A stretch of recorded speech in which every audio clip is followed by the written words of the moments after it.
Hi, I'm Dan Yerger, and thanks for joining us on the Taking the Leap podcast. Today we're talking to Stephen South, the founder and owner of LSE Builders Group, a general contractor for commercial tenant improvements here in Boulder County and the Northern Front Range. Stephen has a really interesting background. He started his work with his own independent general contracting company before moving into working for construction management for a fairly well-known IT company, before jumping back into his own world of entrepreneurship. He shares some really interesting lessons about the necessities and kind of the challenges of working in an industry that has a lot of competition, and has some really interesting insights for those business owners who are looking to expand their business quickly and dealing with some of the challenges that come with quick growth.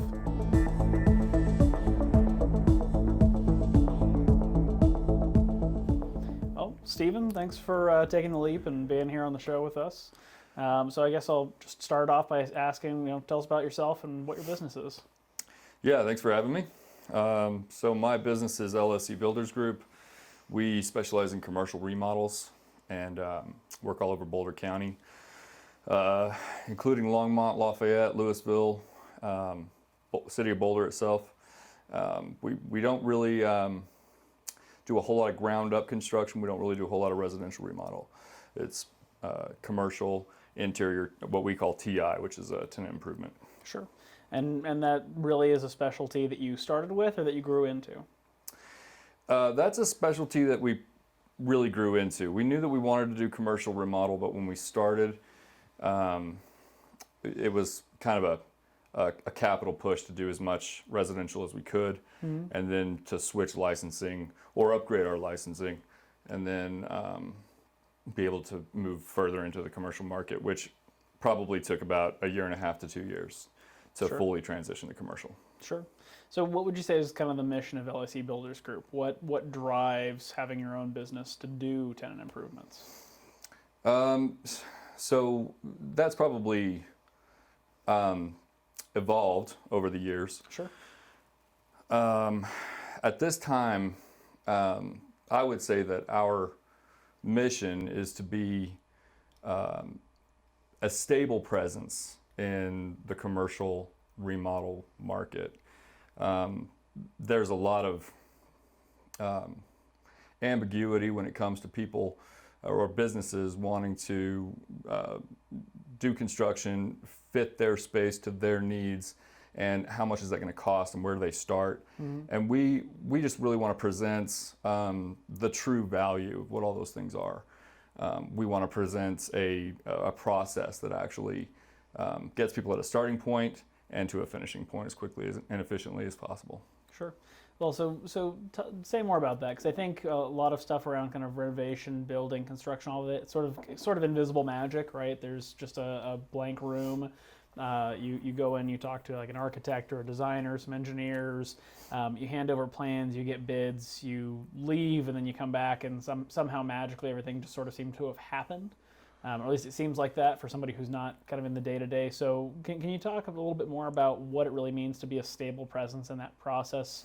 And maybe can you describe why that's actually in of itself so different from maybe what the normal experience is? Yeah, absolutely. So I think it all starts at the, what we call implementation or planning phases. Sure. Of the project. So we may get a call, email of somebody who wants to start a My Wealth Planners franchise, okay? And they're going to need an office in this location. And the first problem that they have is usually that they're working through leases. Sure. So they have opportunities at site A, B, C, and D.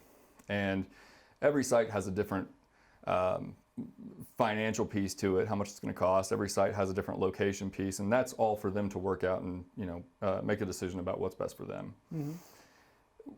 The problem is that when they come to a builder for that TI, again, tenant improvement, what they're usually doing is they're skipping the part where they've actually defined the scope of work, and they're skipping the part where they've designed that scope of work. So they're presenting to you maybe 3 or 4 different properties. How much is it to build a My Wealth Planners at one or all of these properties? Sure. We really provide bid proposals off of design plans, architectural plans, and engineered plans. So one of the first things that we'll do is ask them if they have plans. Sure. If they do, then we'll get those plans, we'll retrieve those, then we'll start working through the process of figuring out what the numbers are. That is that's kind of a process in and of itself. Sure. We use a software program. Most companies at this level do, where we use Bluebeam. I know that's on one of your questions here, but we'll measure the whole space out. Everything's done by the foot. So it's not really so much as these plans look really complicated to me, and I'm going to charge such and such dollars for it. It's really, framing 10-foot walls or framing 8-foot walls, or however much that is per foot, and that's all already in our cost catalogs in our system. So the pricing of all these things really is pretty standard and straightforward. Mm-hmm. Not getting sidetracked though, when they pick a place and they pick a designer and they have those two things, that's where we can really offer a very standardized option for how they get their permit, how they get their space built out. Sure. So I guess there's still a little bit of the question about the stability. So is it that for a lot of people when they come in and they try to find somebody to build out a space, it turns into sort of a that's not my problem thing for a lot of other places, and for you, you're kind of taking it on from start to finish? Well, we take ownership of the entire thing, right? So even our failures, especially our failures. The standardized practice for me is that it's a little bit unclear to, I would imagine, from someone on the client side looking into this and saying, okay, I have a bid for $100,000, and then I have two bids one's for $225,000 and one's for $232,000. Okay, so you're like, well, why can't I just select this one for $100,000? So our efforts are to be able to explain, exactly what everything is, line item by line item, being able to say, look, we've got a standard process. We have price per foot on each one of these lines. And if you want to go with the lowest bid or the highest bid or whatever you want to do, that's fine. But our mission is to present to you realistic goals that you can set and you can talk to your bankers about, and you can talk to your management team about when you're going to open. All of the quality, the scope, the schedule, the financials, we're going to present to you something that's going to be within 3 to 5% of the total at the end of the day. Sure. So what were you doing before you started this business, right? You didn't, as you said, you've been at it for a couple of years and it's evolved over time, but where were you before that? Just before I started this business, I was working in telecommunications, a company that's actually up for sale right now called Zayo Group. Okay. It's headquartered in Boulder, and I was doing construction management for those guys. Interesting. Were you building out like telecommunication towers or cable groups, or what were you doing for what does that actually mean? So I started under contract with that firm and started building. What they had was kind of an interesting problem, which not a whole lot of folks have. They were acquiring so many businesses in a short span of time, and spending a lot of cash in acquiring these businesses. These other businesses that they would buy nationwide would have real estate assets, either leases or owned real estate assets, and a lot of them had exorbitant real estate that they didn't need. So part of the contract that I was working was real estate optimization. So what we would do is we would look at all the real estate that a company that we just purchased had ownership of, and we would negotiate to get out of those leases or negotiate to dump those assets in some way or another. And then everything that was functional of that property, including human resources, would be consolidated and moved into one place, either smaller or bigger, depending on what needed to be moved. So that was a lot of construction that was in other states. Clearly, a lot of travel, and we would often have to make one space that was just originally built just for networking or power supply for networking. We would have to figure out a way to make an addition to that building or remodel a part of that building to make office space. And that's exciting. We also did it in about 6 months. Oof. So, 6 to 8 months probably, but and it was a big project. It had a lot of moving parts. That contract actually lasted for 8 months. I think I was offered a job to work there full time after that, and I didn't know what else I was going to do, so I took the job. And I like the people I worked with there. Sure. So I stuck around there for from about 2012 to 2015. Okay. So where did the idea come in to just go out on your own? Why not just kind of stick to the salaried job in a growing corporate company? Yeah, that's a great question, and that's a question that my in-laws asked me too. I did, don't get me wrong, I did like working at Zayo Group, and it was kind of cool for me because I got to go from the construction management style work that I was used to for so long to network hardening and battery string installations. And I mean, I wasn't doing this stuff physically, but I was managing a lot of network hardening efforts. So a lot of stuff I had no idea. I didn't know anything about it. So I didn't really know that much about AC DC power, and that's very common in telecommunications. So I learned a lot, and I was working through it. Like I said, I really enjoyed the people I worked with. Zayo Group at the time was in a position that they were moving towards an IPO, which they've since completed. So a lot of the individual growth for an employee was kind of stifled at that time, just until that IPO was going to be finished and locked down. So a lot of people changed seats, and a lot of people moved out, and a lot of new.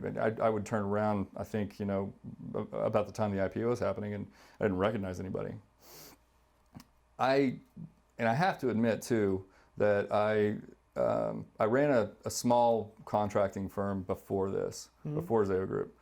I left that to do this job. At the end of it, I started seeing. It really opened my eyes working at Zayo Group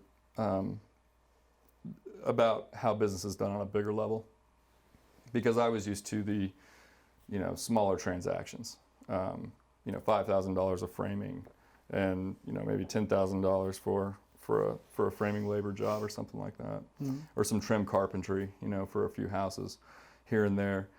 And then I really saw these large contracts and I was the one managing a lot of these large contracts.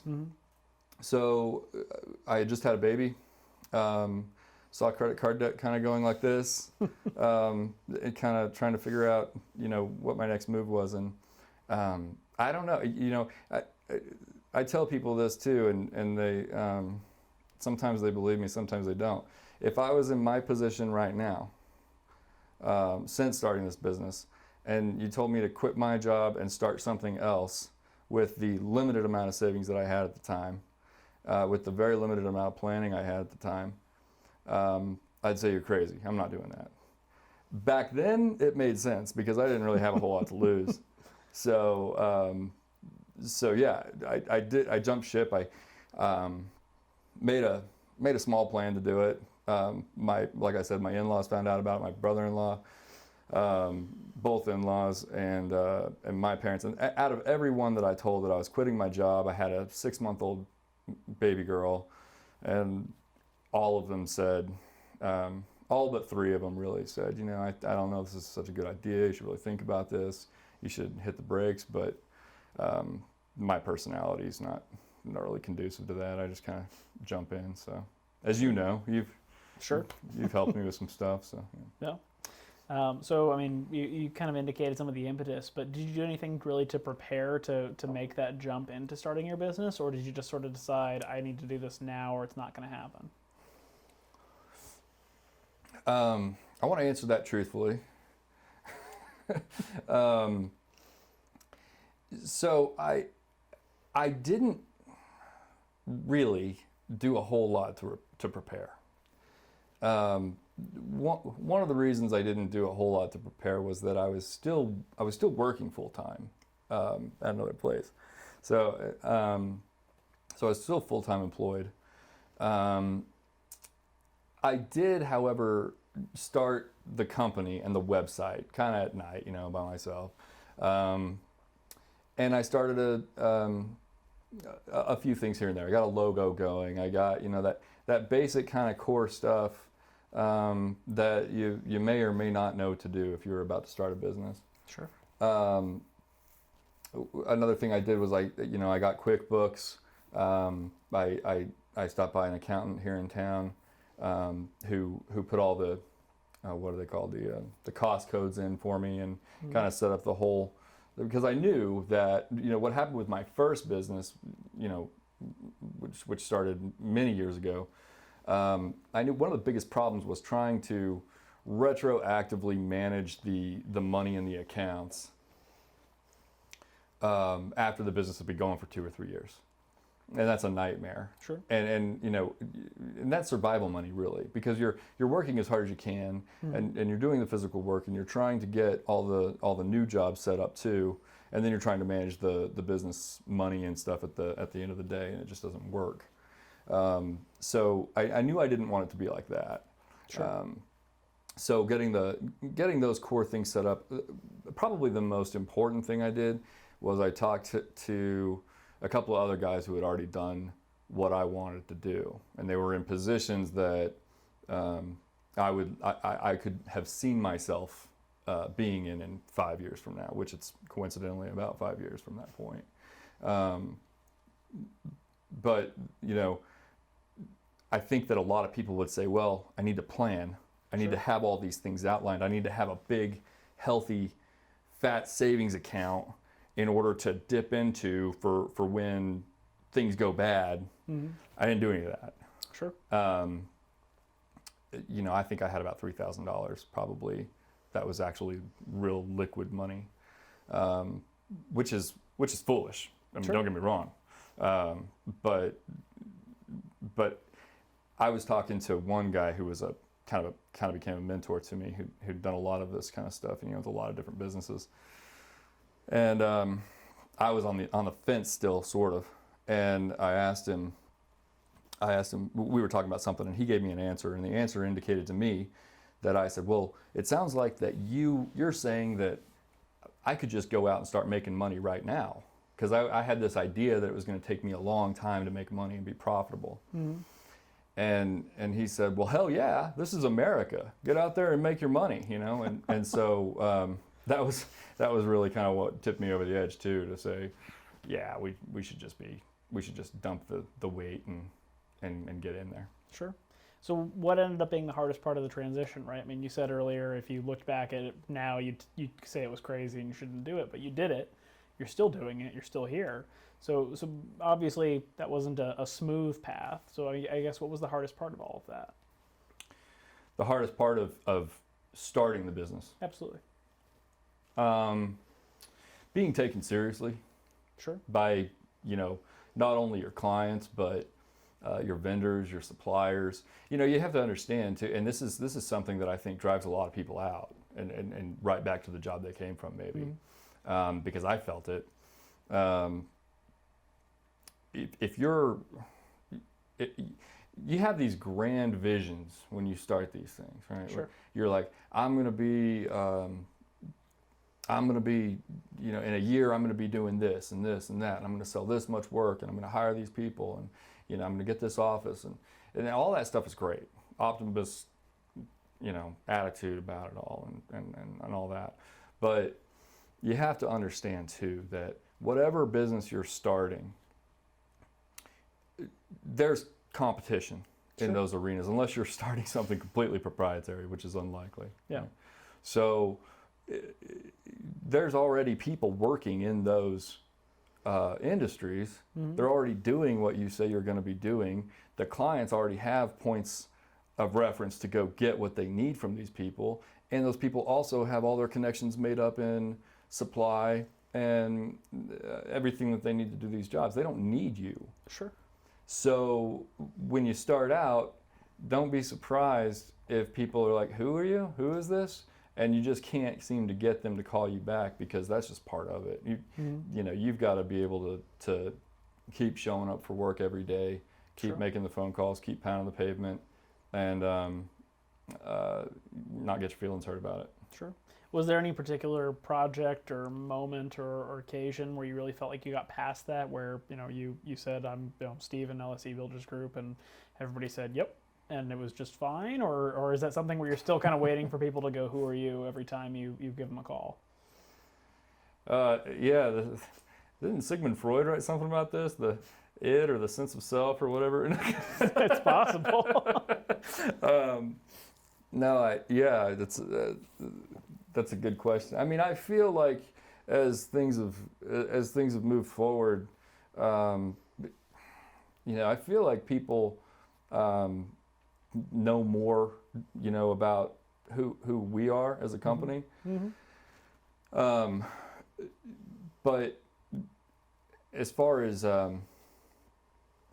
you know, we have one person in our office right now who works on procurement.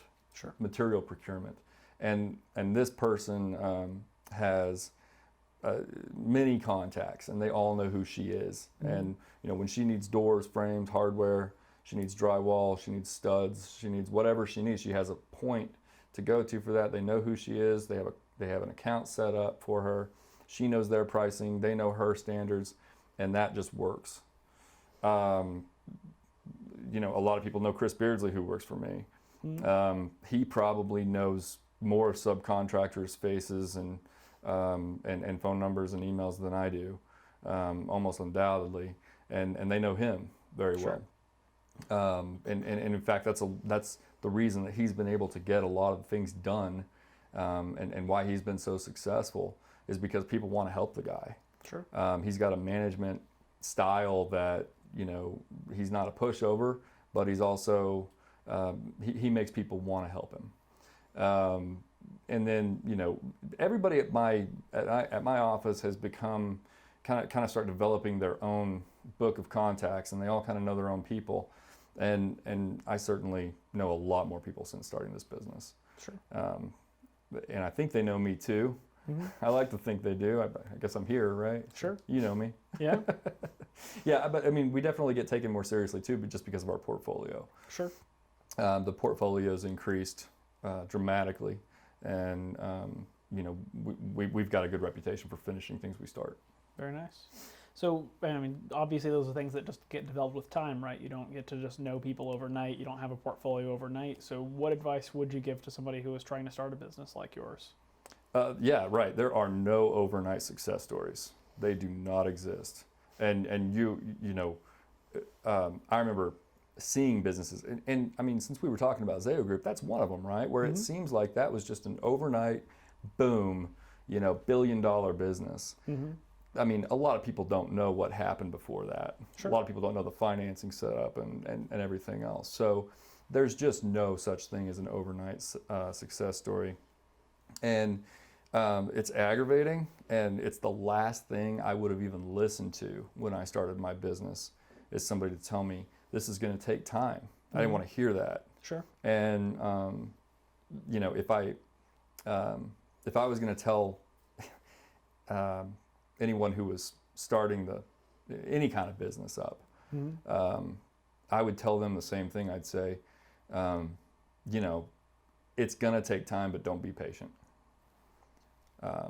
You've got to, if your business is, that's not an excuse for you not to push everything into it. You're gonna go out there and pound the pavement, and you know, 9 out of 10 times it's gonna go nowhere, and you're gonna work for free a lot. And but every time you do that, you're making network connections, and you're introducing yourself to people, and you're becoming more familiar. So it's hard work, and it does take time, but there's no reason to let that discourage you. Sure. Yeah. So, I mean, obviously, when you start a business, it's, you know, the team of me, myself, and I, right? You said you started it with like $3,000. So you didn't have a team necessarily, but once you have a project, you can get contracts or get payment and get subs involved, that sort of thing. But so what do you do day to day now that you have some dedicated members on your team? Yes. So at first, you're right. It was just me, running solo, and looking back on that, it was actually kind of a lot of fun. I did a bathroom remodel, and then I did a kitchen remodel, and then I did a basement remodel, and by that time, it had gotten to the point where I really needed somebody to help me personally, and I had subcontractors, of course, helping out throughout the process, but I did a fair amount of the physical work too on site. Chris came on to help about right there at the tail end of 15, and him and I worked well together, and he's still here. He would start managing subcontractors. He would start. He's really just, he had no experience when he started working for me, so he learned a lot of things the hard way, and it was just. And then Cindy came along and started managing our books, because I was trying to manage the books while he was doing all that, which started taking more and more and more of my time. I remember it started out with like a Thursday morning. Hey, I'll manage and print all these checks and make sure all this money is accounted for on Thursday mornings, and I'll come out and meet you at the job site. And then that started bleeding into Thursday afternoon, and then it started going. And then it started Wednesday night, so I get a jump on it. But then it's Wednesday, Thursday, and Friday. And so we hired Cindy, and she's been a savior when it comes to that kind of stuff. She's helped in so many different ways with that. So I don't have to worry about that stuff for the most part anymore. What I was trying to do for the last, and this is going to sound sort of self-deprecating, I guess, but what I've been trying to do for the last 3 years is figure out scaling and how to actually onboard employees and start doing things in-house to where we're in more control. We still sub. I mean, it's just part of the business, but we want to be more in control of as much as we can be with our own employees. And so that process was, I think, the hardest thing that I've had to do. And I don't really, all I can say is that you just got to hire really quality people. You have to do interviews. You have to, it sounds like a no-brainer, right? Sure. But when you're running a business that's a startup and you're in your second year and everybody's working as hard as they can, you're trying to find time for interviews, and there doesn't seem to be time to even look over the applications. So it's hard to find the right people that are going to fit for your company sometimes. Mm-hmm. That's what I've been doing, and now that that's done, I think for a time, we just kind of finished a pretty large building phase over the last 12 months, where we now have somewhere in the neighborhood of 12 to 15 employees. So we kind of shot up from 3 employees to, and circulating out 2 or 3 people that didn't work, wanted to work there but couldn't, and all these other things, temp hires. And then we got ourselves to a point where we have a really good team of managers. So we've got 2 project managers, we've got 2 superintendents, and we've got another 6 in the field doing field labor and skilled labor trades. What I've been trying to do since that building phase is kind of done is, I mean, for one thing, you want to watch everything very closely. Sure. Once you make a move like that and you have a lot of money in, money out things happening, you want to be able to watch and see, okay, well, where are we not functioning correctly, and catch those things as early as you can. Also, I'm always, ever since this has all started, I've always been the one that kind of made new business development connections. I've always been the one who does estimates. And then I have reporting from project management, I have reporting from accounting, and I have reporting from the field, which I like to meet up with those guys and see how they're doing too. Sure. Well, you said, back when you used to do it all, you felt like it was kind of fun, or at least in hindsight it was fun. Maybe it wasn't fun at the time. Yeah, grass is always greener, right? So what do you enjoy the most right now? Yeah, I've lost track of that sometimes. I mean, I really enjoy working with the people that we work with. I always like meeting new people. Sure. So anytime I'm going to a new prospect location, I'm going to see a new My Wealth Planners, right? There's somebody there to meet and learn about and kind of BS with for a little bit, and I really enjoy that part of the business. It wasn't like that back then at the very beginning. There was no time for me to just kind of sit around and talk about things because I had work to do and I felt like I was going to go out of business at any minute. Sure. So I know that sounds dramatic, but that's the way it was. I mean, it was, survival mode there for a while when you're first starting up. It takes a lot of rocket fuel to launch the rocket, and once you kind of get it into orbit, you're like, So I really enjoy meeting new people, new prospect clients. This sounds weird too. I like grinding through problems and problem solving. We get a lot of that. I just came off of a really difficult week here last week. We got through it and we've identified a lot of problems that need to be solved and we've already solved some of them. But that part of the business is fun for me. It makes me feel like I'm very much still involved in the daily routine and the function of the business. Sure.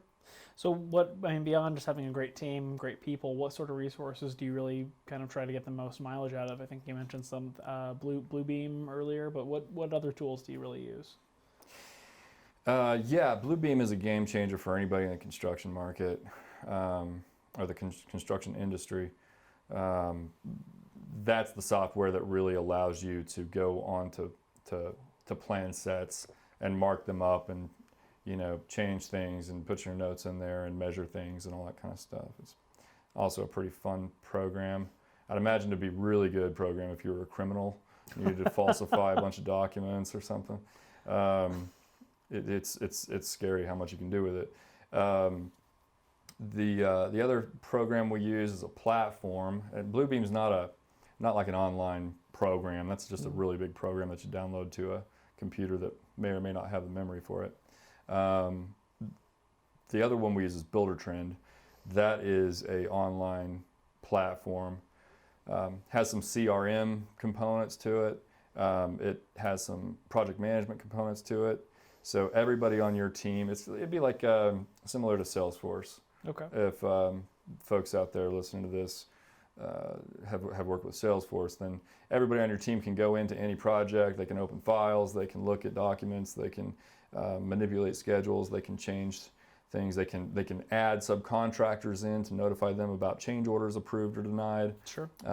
It basically is just a focal point for your entire team to know what's going on minute by minute with every single job that you have. Sure. And as you grow and develop your business, more of that stuff is going on at the same time. And it's pretty easy to manage when you have 2 or 3 things going on in your head or on a whiteboard. Once you get 11 or 12 of those things going on, then the whiteboard doesn't really cut it anymore. Sure. Yeah. Oh, that's fair. So what? And then QuickBooks also. We use QuickBooks for sure. Which I am still very intimidated by. So you can build giant buildings, but the number software is the scary part. Anytime spreadsheets come out, man, I start breaking a sweat. Well, I think that means you're well placed in your chair and I'm well placed in mine. Yeah. Because if you hand me a diagram or engineering specs, I'd be completely lost. That's right. So I guess what's been the biggest surprise about owning your business?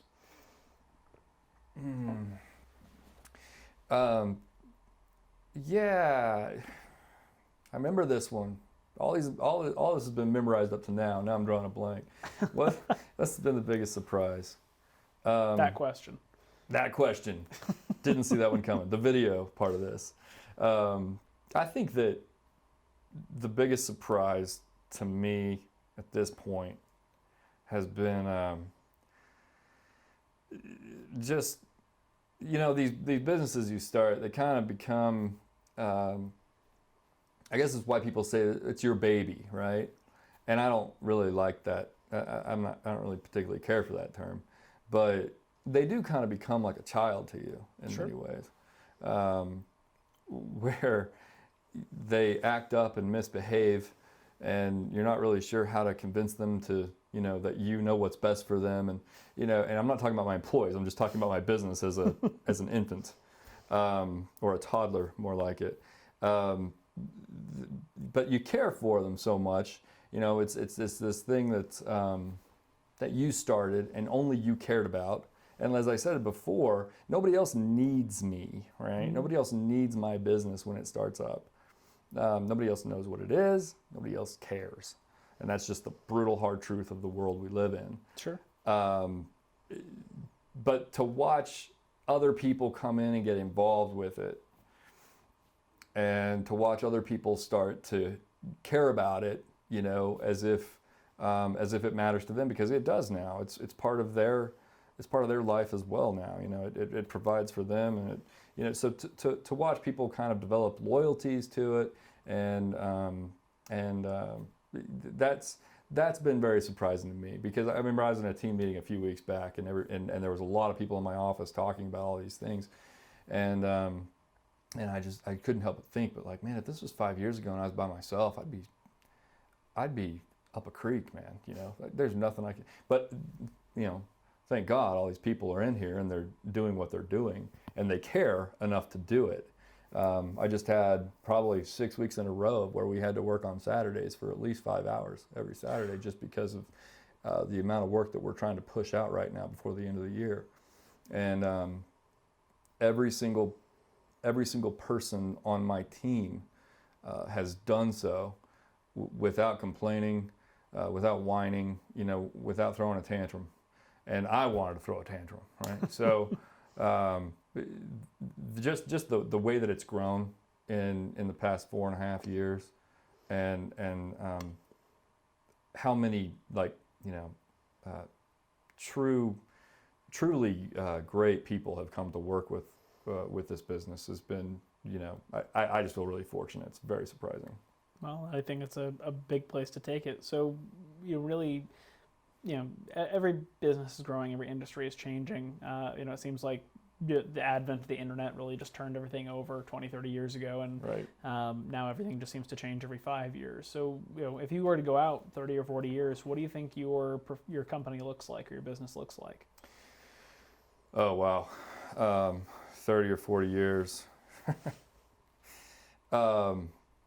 That is just in. I haven't even considered 30 or 40 years from now. Hopefully I don't have to worry too much about that. But I can tell you right now, the industry, the one constant change in this industry is that, I'm still trying to think of a positive thing, actually. My wife was like, you've got to think of something positive that's changing about it. Regulation is just getting stricter year by year, and jurisdiction by jurisdiction. And so a lot of things are becoming more expensive because of that regulation. I understand why the regulation is what it is, and I understand why they're doing what they're doing. Mm-hmm. But it's making things take longer, and time is money, period. So the more, and I liken these regulations to obstacles. I mean, that's really what they are. At the end of the day, they're not going to give you permission to build something unless you address these obstacles or figure out a way around these obstacles. And that stuff just takes time.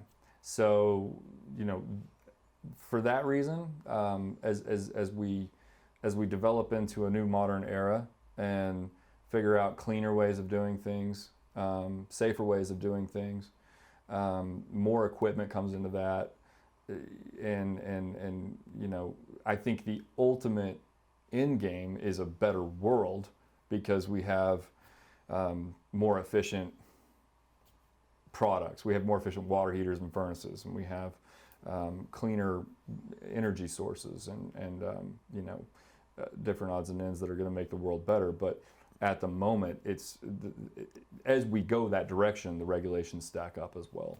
It's making things a little bit more difficult to get through just design and planning.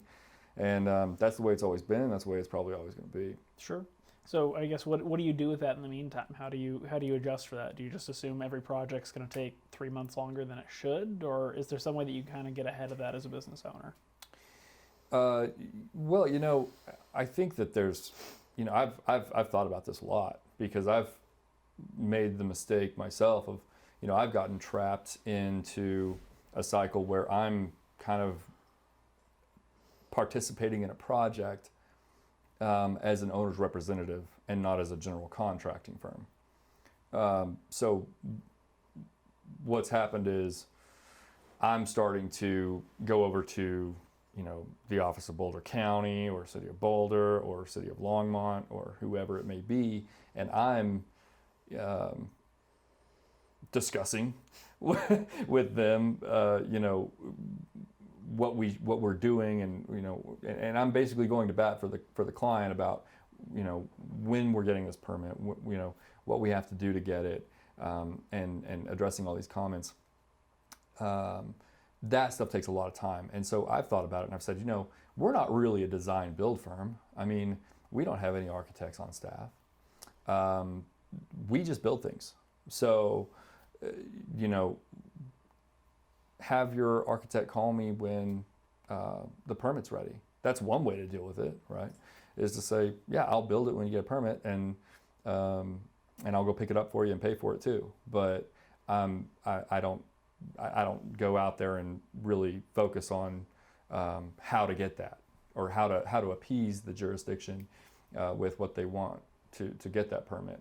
I've thought about doing it that way, and that way it kind of takes me out of a lot of these constant code changes and constant code updates. I still have to learn them when I'm, building anything, but I don't have to fight with the city or the county. The other way to do it is probably to start doing a lot of that design work in-house, or if you're going to start doing that design work in-house, you have to add another budget to another line item to the budget of that project, which says, hey, I need such and such dollars to be able to take what you have now and go get that permit. And I don't see any other way of doing it, unless there are companies out there, I think, that are starting that are, based on the model and the premise that everybody needs a bulldog, and we'll go get you your permit, and then we'll hand you. So they'll take your information and they'll go. They know the code. They have guys that work there that know it, engineers and whoever else, designers, and they'll do that for you. I know that there's startup companies that are attempting that business model. Sure. And as regulations get more strict, and as they grow in number, I think that'll be probably something you see more of. Sure. Because the architects don't want to deal with it, the builders don't want to deal with it, and somebody has to. And Sure. and the owner, by and large, is not the person to be dealing with it. Let's say it's usually their first rodeo, right? Right. Well, it depends on who your client is, but Sure. it depends on who your client is. I have one client right now who I have two clients right now who have built things for the last several years, and they know what they're doing, but they're just not a general contracting firm. They manage that. I have other clients that I've finished projects for this year that's their very first time. So both sides of the coin. Sure. So I guess as we're kind of wrapping up here, what I'd want to ask really is, what, if anything, do you think business owners need to know, right? You work with businesses on commercial properties doing tenant improvements. What are we doing wrong? What are we not aware of, right? It's that great problem, you don't know what you don't know. So if we could all walk around with one piece of knowledge in our heads that you think we'd all be much better business owners for, what would you share with us? This is new business. Someone starting a new business, a new business or an existing business. You work with us all, right? Yeah. And just a question in business general, right? Mm-hmm. So I'll tell you that I think that every business owner should be focused, if they're not already, they should be focused on paying themselves first. And what I mean by that is we get into a somewhat of a trap where we're not getting a straight paycheck anymore every 2 weeks for a job that we go to and then go home, and we leave that job at work when we go home. Now you're a business owner, and this stuff is with you all the time. You go to sleep with it. You lay in bed thinking about what you're going to do about things. You wake up, it's the first thing on your mind. So you have a lot more. Hopefully, you have a lot more money that's moving in and moving out.